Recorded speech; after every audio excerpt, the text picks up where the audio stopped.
Now, if you are on a low income but with huge debts, I must tell you that it is not a small feat to get out of, no matter what anyone tells you, except that they want to pay off your debt for you or get some good Samaritan who will write them off on your behalf.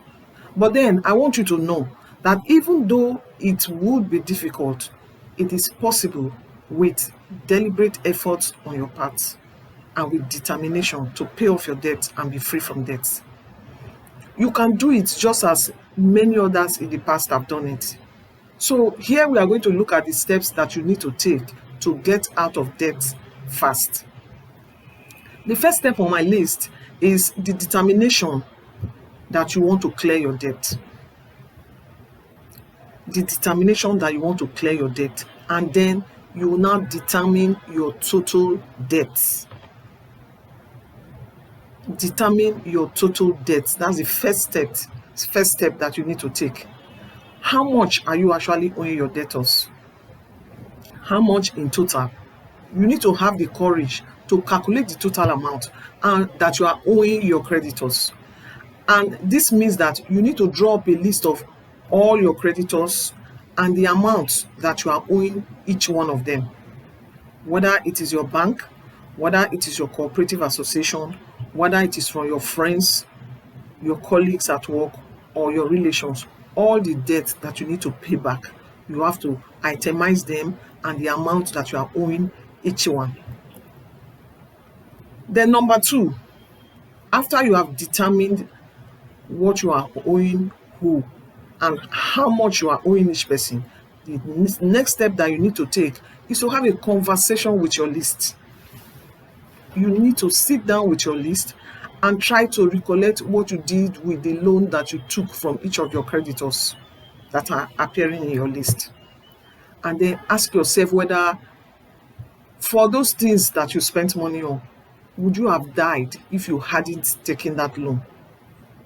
Or if you hadn't bought that item that you bought on credit? Would it have affected your life negatively such that you won't be able to live? Would you? Or would it? I don't think so. For many civil servants in Nigeria, and even for anyone who is owing in Nigeria, their debts are as a result of the things that they purchased on credit rather than cash loan. And this includes for employees, for workers, this includes purchasing of cars from their cooperative association, purchasing of home appliances, purchasing of clothes from those who come to hawk clothes in the offices, purchasing of accessories, which include ashwebi that have outrageous prices, or you bought a new TV, you bought a new power generating set, and then you send money home to your loved ones when your salary drops, or you send your children to expensive private schools, or even send your children abroad. There are some essential ones, of course, like school fees, food, and your rent. I do agree with that. And then we often fall into the trap of buying out items from office colleagues on what is popularly referred to as payable when able. What this actually means is that after the purchase, a certain amount is agreed upon that is to be paid from the salary on a monthly basis until the credit is cleared. In addition to buying these things, we also take loans from our banks, from our cooperative society. We take loans from sharks, and of course, friends and family members to meet up the expenses for the month. Now, you need to answer these questions. Which of these loans did you squander, in the sense that you have nothing to show for it at the moment and you are paying interest on it? Another thing you should ask yourself is, which of the loans would you prefer to have delayed or postponed to a later date when you have your own money to do what you did with the money that you borrowed? which of them can you afford to delay? Because some of them are actually not urgent. Some purchases can actually wait. And then which of the loans would you have been able to do without or manage without? That cloth or that ashwebi that you allowed yourself to be pressured to accept, or that pair of designer bag or shoe, or even that loan that you obtained from your cooperative, couldn't that have waited until your finances are better? That house, the house that you currently live in, couldn't you live in a smaller one until things get better for you? That car that you are currently driving, should you be driving such a car at this time, knowing that your finances, are in the red? Should you be driving an expensive SUV, for example? Or that car that you went to take from your cooperative society because you didn't have to pay anything upfront, but you'll be deducted from your salary every month. And then your take home is not enough for you to manage for the month. And so you go and take a loan from probably your bank, you take an overdraft. Now, should you have bought that car? If you needed a car actually, do you think that is the type of car that you should be buying at this time, considering your financial situation? I do not believe that popular saying of fake it till you make it. It shouldn't apply in situations where your finances are not so good. It is good to be true to yourself so that you can have peace of mind. Yes, so those are the things you should ask yourself. The second step, those things that you did that you shouldn't have done, considering your financial situation. Because you need to know these things so that when you start paying off your debt, you do not continue to incur those debts. And then it will look as if you are in a circle. You are paying off and it never seems to end. Now, the number 3 steps that you are going to take is to take back your power. Third step, take back your power. A debtor loses his power. A debtor loses his self-respect. A debtor loses his dignity before his creditors. Recollect how you felt each time your creditor are at your door. Anytime any of your creditors are at your door, didn't you wish that the ground would open up so that you would just disappear into it temporarily until they are gone? Some debtors will even hide and tell their children to tell the creditor that they were not at home. How did you feel after each such incident? Or when you found out, or when they find you out and the embarrassment that you feel in the presence of the people who are there while you are being embarrassed to pay your debt? Did it not make you feel smaller than you really and truly are? I'm sure it did. Enough of that. You need to take your power back. You should and you must. Instead of feeling like this, would it not be better that you are without those items that you purchased on credit so that you can have your self-respect back? If you agree, then you need to take action. Of all those things that you bought, are there some that you can do without right now? Those things that still have value that you can sell to reclaim part or all of the money that you spent in buying them? Do you have any of them? If so, then you may consider selling them off and then use the proceeds to offset part of your debt. Then also, is there any of them that can be returned to the seller with apologies, an explanation that things are not so rosy for you, and so you wish to return them because of the financial challenges that you are facing? And there's really no point holding on to those things and complaining that you do not have money to pay your debt. Better to let them go. When the time is ripe and you can afford them, you may buy with your own money rather than with a loan. And if peradventure you are never able to buy them, then so be it.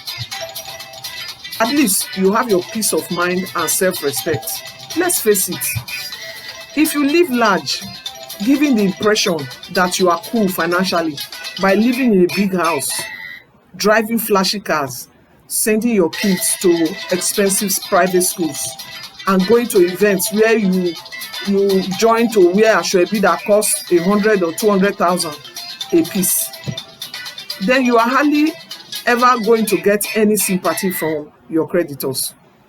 Let me give you a scenario that played out recently.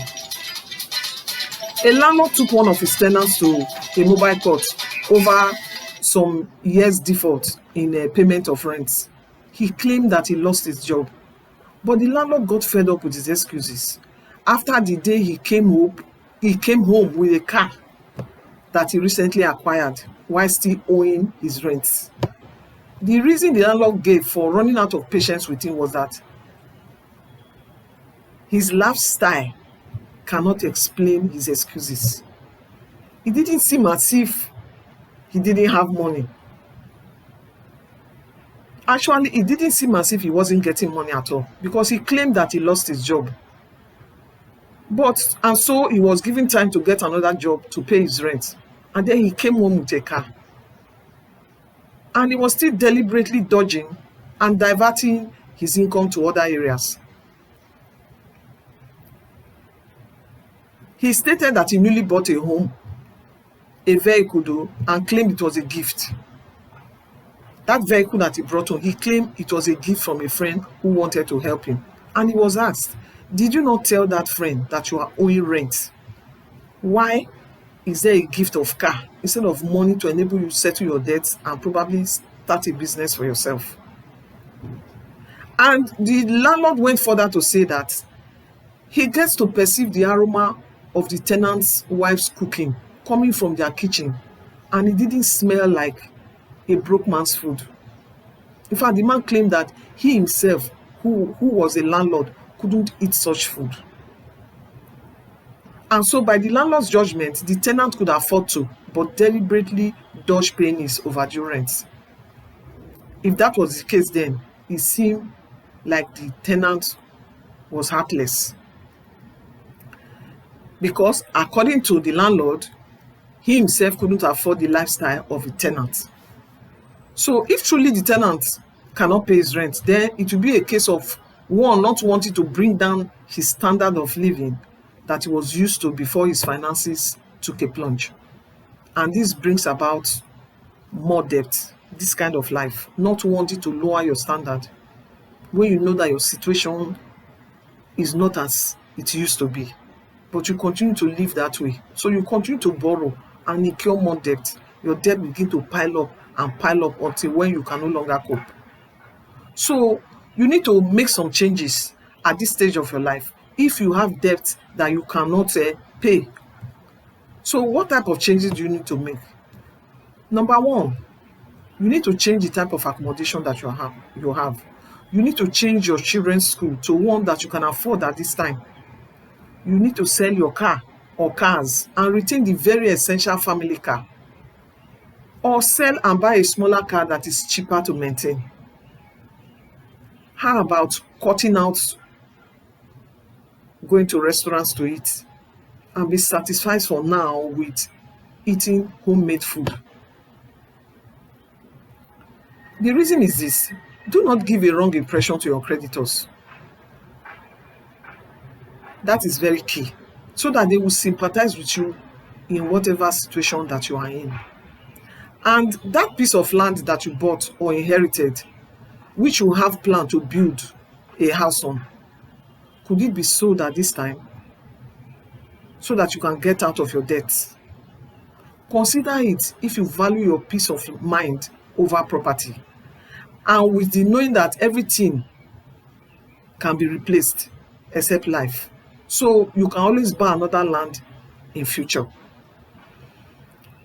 These are the root causes of debt, and you must face it, else after clearing your current debt, you may fall into a future one unless you identify them. And that is why I'm pointing them out to you. You need to identify what made you to get into this bad debt. so that you do not fall into it in future. So identifying it is a very key factor in getting out of debt fast and staying out. The number 4 step you need to take is to meet with your creditors. Meet with your creditor. No more running away, no more hiding. Rather than hiding in your closet when your creditors come for their money, initiate meetings to show that you are not running away from your responsibility. It is just the situation of life that has put you where you are. Make them to understand that, and when you meet with them, you earn their respect. Almost everyone at one time or the other has fallen into a debt trap. So most of your creditors can actually relate with your situation when you come out to explain your predicament and make them understand that you are willing to pay, but for the situation that you are facing. And they are likely to renegotiate your debt with you. But be sure that your appeal is genuine. Don't just go there and then when you negotiate and enter into an agreement, you also default. That is sending a wrong message. So you keep to your own side of the bargain that you both reach. Now, be sincere with your agreement. Now, talking about sincerity and genuineness, we will get to the number 5 step that you need to take. And that is, let your lifestyle tally with the situation that you paint to people. Let your lifestyle tally with your situation. If you still live a kind of lifestyle that does not tally with the picture that you paint to your creditors, you might not get positive response for them. You might not get their understanding. For example, if you are complaining of not being able to pay your debt and yet you buy a new car, what would be the explanation for that? You may say you borrowed the money to buy a car. Excuse me, sir, I took a loan. It's not as if I had the money. Now you have added more debt to the one that you need to pay. How will you be able to pay your creditors? Because for that car that you bought, it's either you paid cash with your money or you took a loan, which has increased your debt by that action. So now you have more debts to pay if it is a credit purchase. That doesn't get you sympathy from your creditors.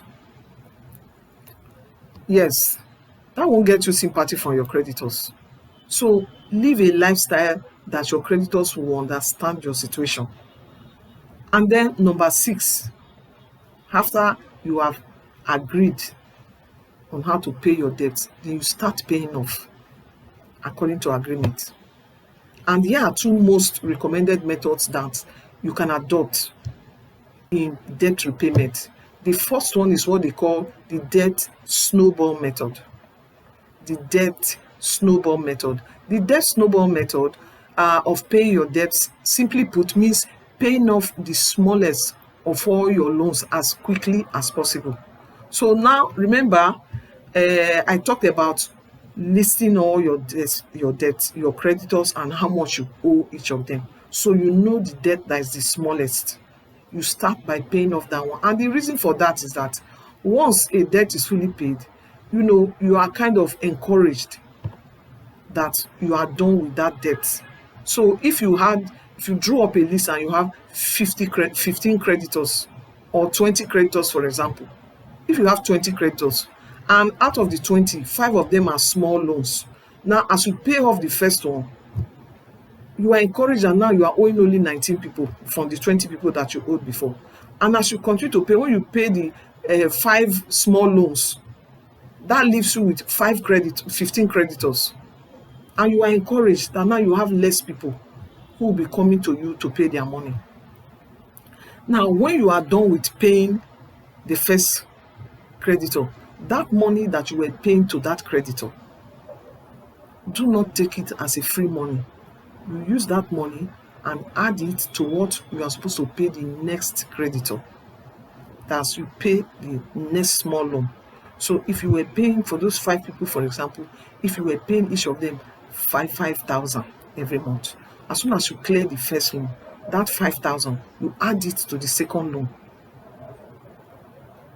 and roll it. Yes, you roll it into the next smallest loan that is on your list. That is the debt, the snowball method of paying. Now, the second one is called the avalanche method. The avalanche method. The avalanche method, let me still go back to the snowball method, because this snowball method is actually perfect for people who need motivation. If you want to be motivated or encouraged as you pay your debt, because with this method, the number of people that you are paying are actually reducing, and this gives you a boost of motivation from seeing that the number of people you are owing reduces as you pay off. And this one tend to have some psychological effect on some people, seeing that the number of people that they are owing are actually reducing. Now, the debt avalanche method focuses on paying off the loans with the highest interest. There are some loans that you take from people, you pay interest on them, but some of them, like you take a loan from your friend, there's no interest. So you take the one that has the highest interest and start to pay off those ones. That's the avalanche method, so that the money that you spend, because as you are paying, the interest that you have to pay on that loan is reducing. So that loan is actually costing you money. So it's good to pay it off quickly, so that the interest that you are paying to service the loan is freed up to pay off other debts.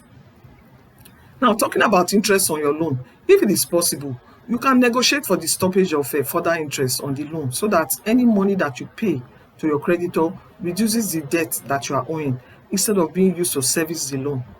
Some creditors do agree to such arrangement, because some of them just want to get their capital back, their principal back, and now that they have seen that you have issues with paying your debt, so some of them will agree, so that as you are paying, the money is reducing. Of these two methods that I just mentioned, which one is better? The snowball method is a common debt repayment strategy, but it is up to you to decide which method to use. If you have any question on this, you may drop it in the comment section and I will respond. Yes, I will acknowledge it and respond. Now, the 7th step that you will take in getting out of debt fast is to stop taking more loans. This may be difficult to do, but you should do it. It is important to stay away from new debt if you are already struggling to pay the ones that you took earlier. It is especially necessary to avoid high interest debt like payday loans. Those loans that you quickly get online, that has put so many people in trouble. All those online loans that entice you, as you are browsing, the things just pops up, that you can get your loan quickly. Those are loans that the interest rates are very high. You need to avoid such loans because they can be frustrating for people. Yes, they are marketed online as a tool to help people tide over until the next paycheck, but be watchful. Payday loans often trap consumers in a cycle of debt that is difficult to escape. Stop further borrowing to finance your lifestyle. This also means cutting down on your spending, like no more should be unless it is free. You could let out part of your home. If you live in a big house and you have plenty of space, you don't want to move out, or the house is yours, let part of it out, or move to a smaller or cheaper accommodation. Then sell whatever it is that you can do without at this time. Move your kids to less expensive schools. Cut down on the number of dependents that you have to take care of at this time. You can take them up at a later date when your finances improve. Cut out eating out. And then find some side hustle to bring in extra income. Sell whatever it is you can do without at this time. Cut down on the number of dependents that you are sending to school.